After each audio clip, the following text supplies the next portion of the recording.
we were talking about doing something to commemorate the 40th anniversary a few years ago, and there wasn't a lineup at the time. And it basically, if you look back at it, this probably was the catalyst, if you like, to putting a lineup together and putting the band back on the road, because someone said to me, what are you going to do for the 40th anniversary? And I thought, well, because the band disbanded in 2009 when Mick died.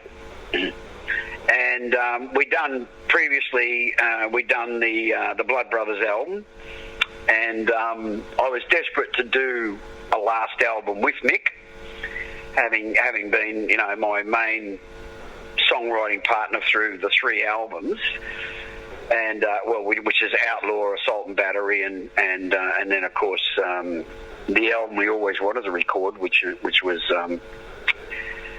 Blood Brothers. But anyway, having said that, really didn't think that there was going to be much of a marking of the 40 years. So, but anyway, it came and went, so it was all good. I just thought, I'd love to do an album to commemorate, and because there was enough songs left over to at least do like a 6 or 7 track EP. We could possibly resurrect some others and make a 10-track album, whatever. Because just to do something to market, and little did I know that it was going to lead only a couple of years later, because it's, obviously a couple of years past the 40th anniversary. 78, obviously, was the first release. That's why it's got the 3 extra tracks on it. But it's as much as a nod to the past, and it is that, most definitely thank you for the years kind of thing, because if it hadn't been for that album, we wouldn't be having this conversation. But it also, what came about, and this is the wonderful way that life does work, it came about in the interim. I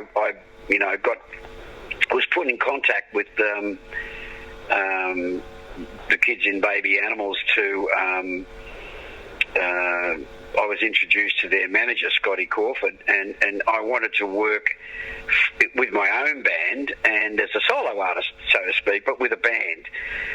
And he sort of said, yeah, okay, we'll do that. And he said, but have you thought about doing anything with the Tats? And I said, well, I always wanted to do,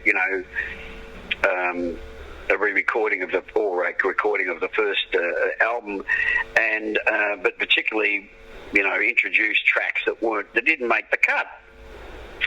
And he went, oh yeah, that's an interesting idea. And so what we did was we put the band, but he said, let's do something with the band that's quite separate, and let's do that. So put together a lineup, went back to Europe, wildly successful. You got to be careful what you wish for. Really wasn't expecting to be welcomed back in that fashion, on that level, and it was delightful and very flattering. I mean, obviously, do great for the ego, blah blah blah. But and the band was so monstrously sort of in keeping with the original band. That was a monster in its own right.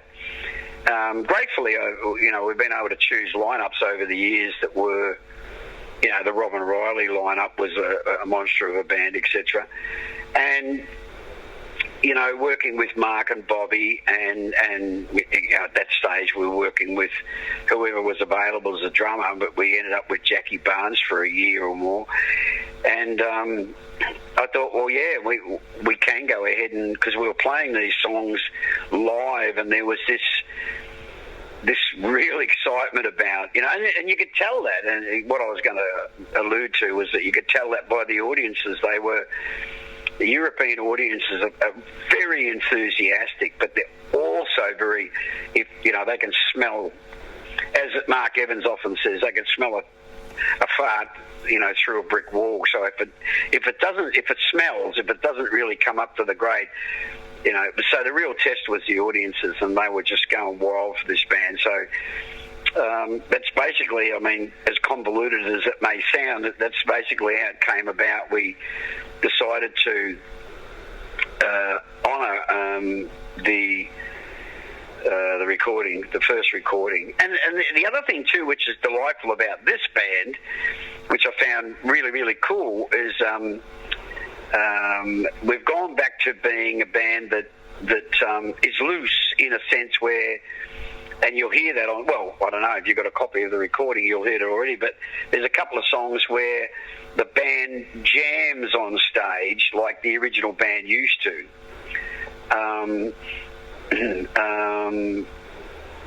With a new edge, if you like. So I wanted to capture that as well. So, but it was more importantly, I thought we would do more of the old tracks that didn't make the original cut, but we ended up with Snow Queen, Sweet Love, and Rosetta. So that was good enough. Some of the other material when we looked at it was. It was right for the time, but it was a bit obscure in relation to today.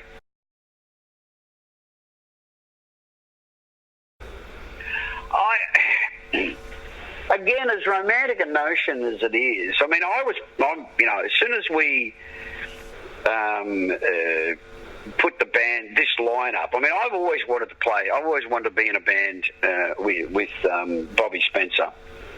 I remember seeing Bobby Spencer, and he was like 16 or 17 years old, playing in the original Finch, which is back now. They've reformed and they're doing some special shows, which is great. I was up here with Buster Brown, and that was the original lineup, with Geordie playing bass, Phil playing drums, and Johnny Moon playing guitar, Paul Grant playing guitar, and Chris Wilson playing keyboards. And we'd come up for like 2 weeks at a time, and we'd play at least 2 or 3 times a week at Checkers. And one of the bands that came on like one night was Finch, and we saw this young guy play this, and we all just thought like, fuck, this guy's great, So ever since then, it's been a bit of a love affair between me and Bobby. Followed him all the way all through it. Mark, I've been friends with Mark since the early days when Buster fell apart and Phil went and joined AC/DC. We were all still living in Melbourne at that time. And not long after Phil joined, it did Mark. So still hanging around with Phil and the guys out of AC/DC, I got to know Mark. And then, of course, they went their way and we went ours. Well, Mick and I sort of started writing songs, and we were looking for a band, so we came to Sydney and joined the Rose Tats. That part's all historical. So Mark's always been a mate. For many years, followed him as a player, and in and out of the different things he did. And living in Sydney, I ran across him, often. And on this recording, of course, Jackie Barnes playing drums. He's one of a couple of, we've had Watto, who was just, a monster drummer. And Watto wasn't available for that year, so Jackie stepped in, and, he's a monster of a drummer as well. So it really worked chemically, organically, if you like. I hate using that word. It was the excitement that we all felt, and I knew instinctively that was the excitement we felt in those early days. It was the same thing. It's just that, it was brand new. And what really, the measure of any band is the live performance. If you go out and play and it's real and it works and it happens, what is it that happens? That magic that is rock and roll. The first people to pick up on it are the audience. And when you see that in their faces, when you see the glowing thing in their eyes. You see, it's not just a smile on the face. It's something bigger and deeper. It's something that's like, it's joy is what it is. And I just thought, wow, this is amazing. This is amazing. Because I was really, I mean, you know, after Mick died, you know, we had problems with Paul, obviously, with his ice addiction, and you know, the lineup was sort of like, yeah, I suppose it was in the last of its days,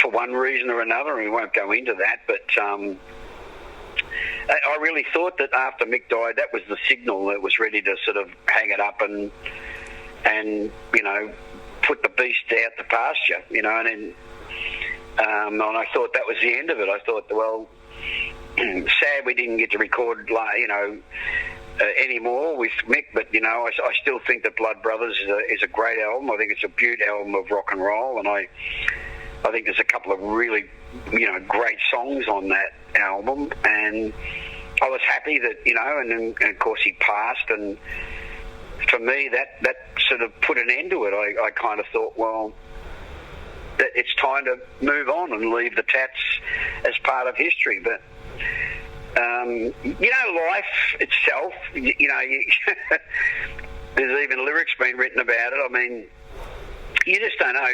Life's got an idea or a design for all of us, in a sense, that we're not privy to. So just when you think, you know, like, okay, I'm gonna sell the house, I'm gonna retire, I'm gonna go up the bush and live, be a hermit, and just me and the dogs, and I'll go out shooting and camping and fucking, I'll be a hermit. And 2 years later, after making that decision, I'm back in a band, my band, you know, the band, touring the world again. It's kind of like, oh, really? But yeah, I mean, you wouldn't have it any other way.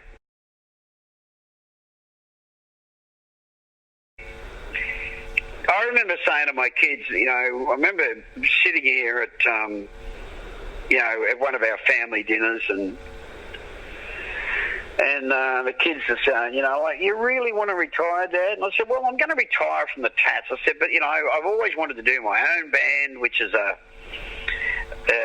band more modelled on sort of like blues and soul music. A white guy, like, you know, one of my greatest vocal influences of, you know, like, and music influences has been Roddy Stewart and the Faces, and you know, my favourite rock band, and you know, I wanted to do something more like that, where you could sing, you know, beautiful, you know, acoustic songs, and, you know, like, write some more songs like Suddenly, you know, that kind of thing. And I said, no. I was saying to the kids, and at that stage there was the four of them. So I was saying, yeah, no. You know, I'm ready now. I'm ready. And one of the boys said, so who you trying to convince, us or yourself? And I thought, ouch. That, you know, like, I thought, that's what happens when you bring up kids with, you know, to speak their mind, and, you know, because, yeah, and I said, what do you mean? And they said, well, Dad, you know, it sounds like, you know, we never really thought you'd sort of retire. It was sort of like something they never thought I'd do, or still don't. But yeah, it was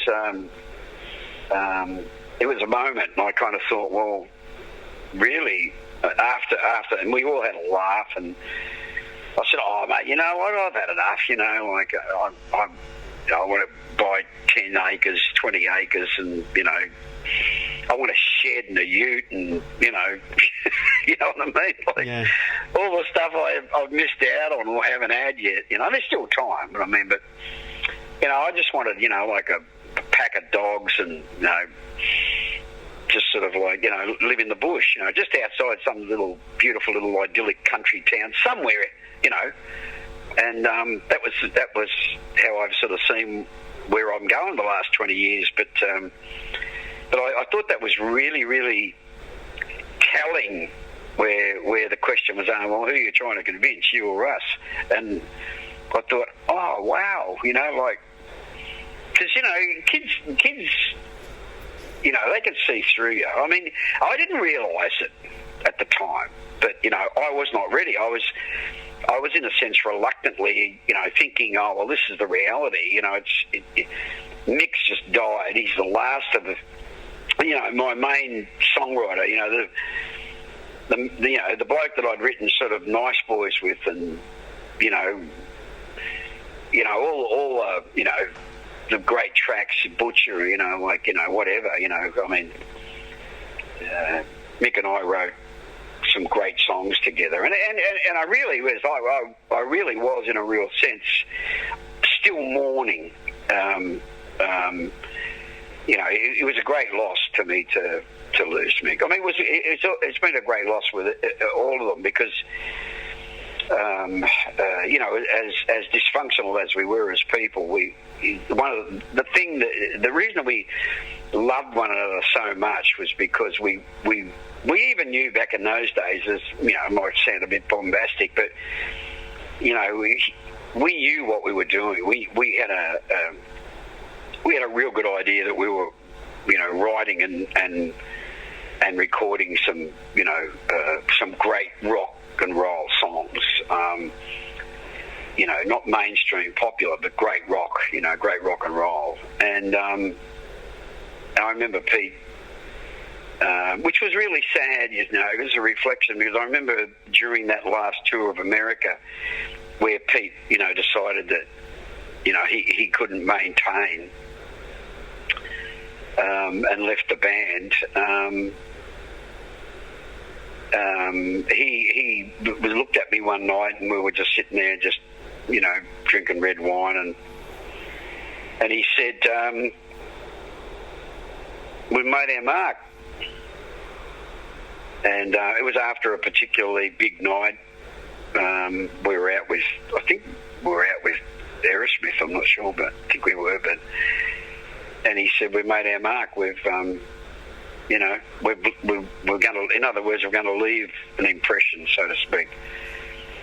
And I don't know whether he knew then when he said that he was going to leave or not, but it was only a few weeks later that he decided that, you know, we wanted a break.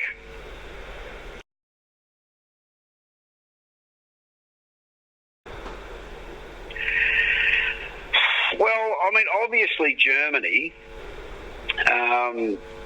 you know, from the very, very early days, I mean, we based ourselves out of London, but we very quickly realised that our strongest fan base was Europe, and predominantly Germany and France. So we ended up, even though we were living in England, which now, in hindsight, what we should have done was moved out of London into a German city, which now we do. I mean, we base ourselves out of Berlin or Hamburg, but you know, we're only there for a few days these days, and then we're on the liner and we're out. So. But, you know, we've got German management, we've got German record company through Europe.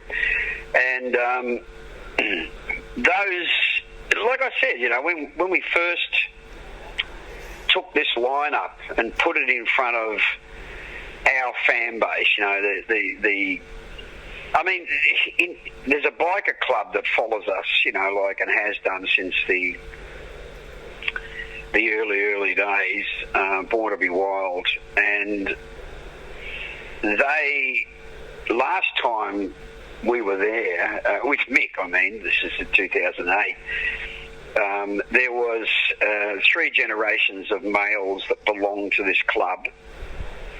You know, the grandfather, the father, the son, and his girlfriend, wife, was pregnant. And if it was a boy, they were going to, you know, he was going to be indoctrinated into. So that's how rabid they are. That's how staunch they are in that sense. in other words, there's blokes that were young kids in 80, 81, and they've grown into men, had children, or they're having children, and they've been there the whole time. And and it's the same here in Australia. I mean, we've got this, we've got this hardcore, maniacal, if you like, obsessed, whatever. But there's this following here in Australia where there's guys nearly my age, if not my age. I mean, I know bikers, the clubs that I associate with, because my club is the vets. We're called veterans now because they changed the patch from VVMC, which is Vietnam veterans, to veterans. And I know guys that are riding with other patch clubs. Well, we're not a patch club. We're not an outlaw club, but we associate with a lot of them, and they're my age or older, and they've been following the Tats all that time. So, and their sons, and then their sons or their daughters. It's kind of like, wow. I mean, that's fierce loyalty, and that's something that's but definitely in Europe, it's Germany. It's our, I mean, it's like Bobby and Mark, even Jackie, the first time we walked out onto a stage 2 years ago, and there was like 35,000 people in front of the stage, all chanting tattoo, tattoo. That was a moment for them, because they never realised that it was like that for us there,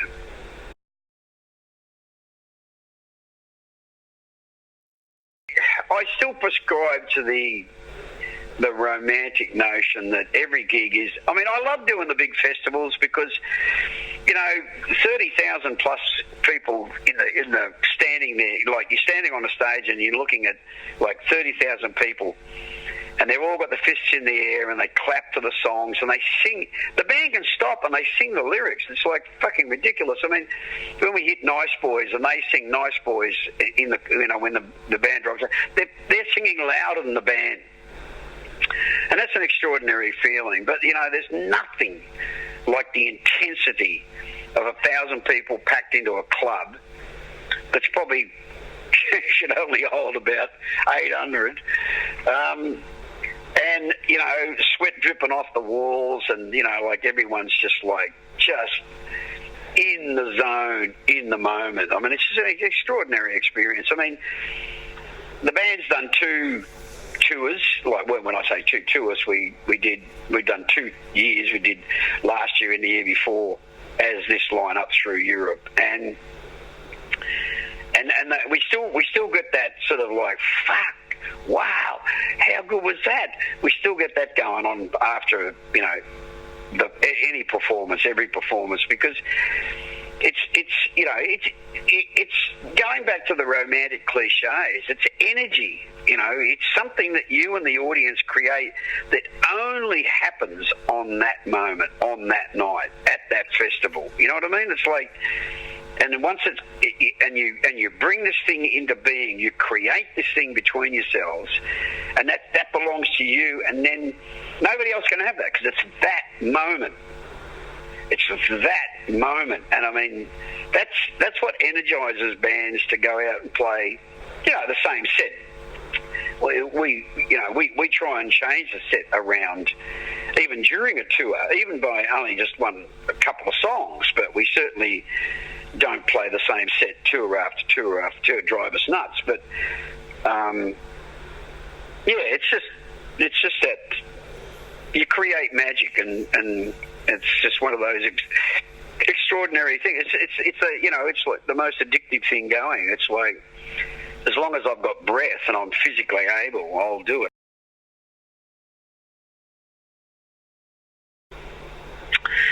I remember, and it was in the 80s, those early 80s, when we were living in London, and Bond turned me on to the 2 things. When people ask me for Bond stories, I say, well, he he reintroduced me because I was aware of it, but he got me drinking Stone's Green ginger wine for my throat, which was great. The other thing that he introduced me to, one night we're at the Mansell room, drunk as lords, and they'd just come back from a trip over to England, and we hadn't gone by that stage. And we're at the bar and we're drinking, and he said, "Have you heard of this?" Yeah, we're talking about writing songs and lyrics and stuff, and he said, "Have you heard of this guy Alex Harvey?" And I said, "No." So he reached into his vest pocket and pulled out a cassette. It wasn't even in a cassette box; it was just a cassette. And he said, and he put it into my pocket, and he said, "Go home and listen to that. It'll change your life." And it was the sensational Alex Harvey band. And we had a great moment last year. Bobby arranged for the guitar player to come to the gig because he'd stayed in contact with him because he's one of Bobby's favourite guitar players of all time. Clem, isn't it? Clemson?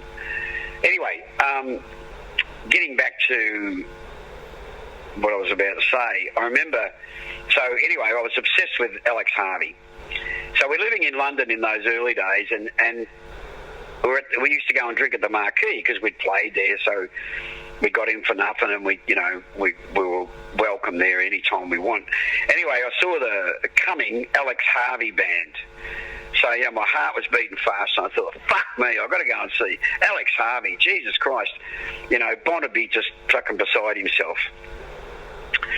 So I turn up the first day, and I just said to the guy who ran the Marquee, I said, "Look, I'm desperate to meet him. If I can just even shake hands with him, even if I don't get it, like an autograph or anything, I just want to shake hands with him." He said, "Can you arrange it?" And he goes, "Yeah, leave it with me." So anyway, I thought it'd be after the show, you see. So anyway, Alex Harvey arrives, and he's surrounded by couple of big beefy blokes and the band and all that kind of stuff, and they go through the crowd, and we were all there early, so we got a good posse. Anyway, the bloke who ran the Marquee comes up to me and said, "I've told Alex about you," and he said, "Can you pop back and have a quick hello before the show?" And I went, "Fuck yeah." So behind the Marquee stage is a tiny little narrow dressing room, right? And so I go in there, and he's seated there, and he's got two canes because he could hardly walk. And there is this little diminutive little man, like my size, but half my weight, dressed in a black suit, and grey hair, and it's Alex Harvey, unmistakably Alex Harvey. And I go in, and we get introduced, and I shake his hand, and he said, "Sit down, Les, sit down." He said, "Have a glass of scotch with me." I said, "Yeah, great." Fucking have a glass of whiskey with fucking Alex Harvey. And he was telling me that, he'd had an accident or something and hurt his back, and that's why he was addicted to pharmaceuticals. And he was like, he could hardly walk. He was like someone that was just riddled from top to bottom with arthritis, and he got up a couple of times to sort of, and he could hardly walk, and his mate, or his two minders and his manager would have to support him. And I thought, Jesus, this poor cunt, he's fucking riddled with pain. He's lives his life, and he was, like he said, I'm full of painkillers, and he said, "But I love my whiskey, and he had a laugh about that and stuff. And then it came time to go on stage, and he said, "Okay, I've got to go, lad." I said, "Yeah, mate." I said, "I'll get down front." He said, "Well, yeah, watch from in here." And he said, "If you like." And I said, "Yeah, okay." And then they helped him to his feet, and he had to go up about 3 or 4 steps to get up onto the stage. And he had his sticks, and he walked up these steps, and I swear to God, and this is what I'm going to leave you with, this is the magic of it. As he got to the top of the stairs, I get so emotional talking about it, his minder took his 2 sticks and he stiffened up, straightened up, because he was bent over, and he walked out onto the stage and he sang for a fucking hour and a half like a demon possessed, and you would never know that it was the same guy that could hardly walk in the dressing room. And that's the fucking magic of rock and roll.